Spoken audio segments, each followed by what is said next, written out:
Now we'll take a look at our U5 program. The single biggest difference between the U5s and U4s is that they now have an actual coach and they will have a practice session during the week.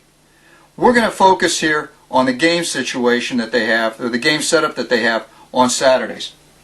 Now first off, they play on microfields, on 4 microfields, and they're going to focus and play 2 versus 2. That's going to be the main theme for their sessions. There are no standings kept. I mean, it'd be a mathematical impossibility to try to figure out what the standings would be in this. Now, the way the fields are laid out, as you can see, with the 4 fields, no parents are allowed within or between the fields. There'll be a space of about 2 to 3 yards in here. The only people that can be in that area between the fields will be the coaches, designated assistant coaches, and the players. So that's all. No parents in there. Now the coaches will need to work together. That's an important thing. This is not a competitive thing, and I don't think anyone really believes that it would be.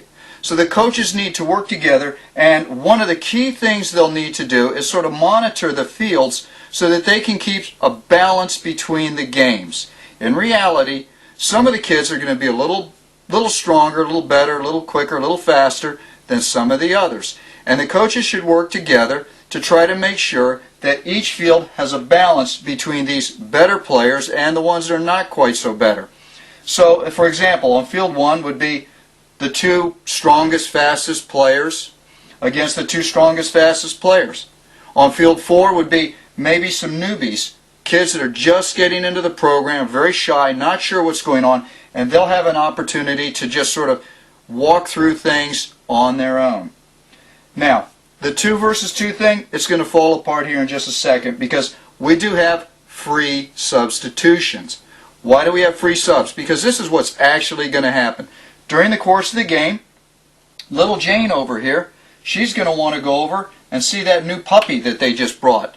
Uh-oh, 2 versus 2 just became 2 versus 1. So we need to put somebody in there pronto. And then over on field 2, Billy, he fell down, he gets a boo-boo. So we need to get Billy off the field, and let's put Pete in over there so they can play. And the next thing you know, Rachel over here, well, she's just tired. She wants to sit down, and she says, hey, take me out. I thought that's part of the deal. The kids determine their own level. Well, yeah, you're right. So, Rachel, you can come over here, and John, you go over there. And the next thing you know, Raymond up over here, well, he doesn't want to be there anyway. So he's going to go off, and he's just going to kind of play in the dirt, and so we got to put another player in there. So you have this dynamic flow between the fields, and things are going to change constantly. Now there's one situation where the 2 versus 2 rule could be amended, and this is really up to the coaches to decide, and they need to decide based on the actual situation. And that would be this. If on a field you have 2 players or even 1 player who's just totally dominant, this child is just, no one on the team can stop him. So let's say this player here in blue is just years ahead of everyone else.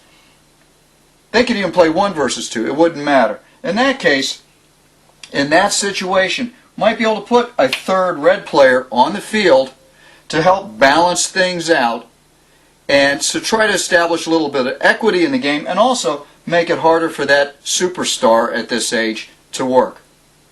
Now, player's choice restart. We really want to emphasize that. That's the way it should be. You can go back on the video of player's choice recess goals and see how that works. Now, how can the parents help the coach? Well, first off, as you see, the parents should be 3 yards away from the field and around the outside. That's important. Obviously, nobody's up there, and we don't want the parents hovering over the side of the field. After all, the kids are going to dribble out once in a while, and that's all right. But for the parents, here's what you should be doing. Stay quiet, stay calm, be relaxed, and above all, let's try to ban this word from the fields. This is not encouragement. This is an instruction. Go, go, go. When you have 8 or 9 parents, a couple of grandparents, aunts and uncles, and siblings all around these fields, you have 10, 12, 15 people yelling and screaming, go, go, go, go, go. The kids can't figure out who are they yelling for, what are they yelling about. I don't understand any of this. Stay calm. If you want to yell something, try this. Relax. Give that a try. Relax, stay calm. And one final thing. We're not trying to get the kids to be referees. If the ball goes out just a little bit and the kid makes a great save and pulls the ball back onto the field, that's okay. There should be nothing wrong with that. If the ball goes a little bit over the line, let's not all have parents say, stop, stop, stop, we need to stop. The kids will figure it out. Eventually, they're going to have to referee the games themselves. And we're trying, even at this age, to empower them to let these kids develop a certain level of independence. So that's about it for the U5s. And we'll look at the practice situation in some later videos.